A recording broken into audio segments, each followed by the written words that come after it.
हामी चाहिँ यहाँ पालुङ आएको बेलामा चाहिँ विश्वेश्वर महादेवको दर्शन गरौँ भनेर चाहिँ यहाँ माथि आइसक्यो हामी। अब यहाँबाट हामी लगभग 1 किलोमिटर हिँड्नुपर्छ।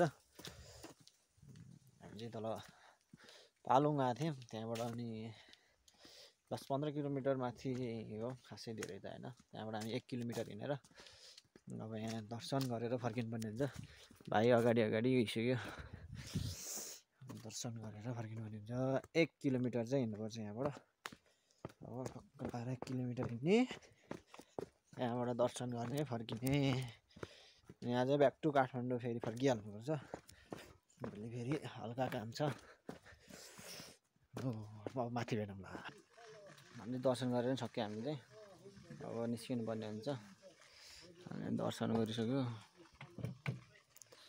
जुत्ता लाउँदैछ मान्छे, जुत्ता लाएर जानुपर्ने हुन्छ।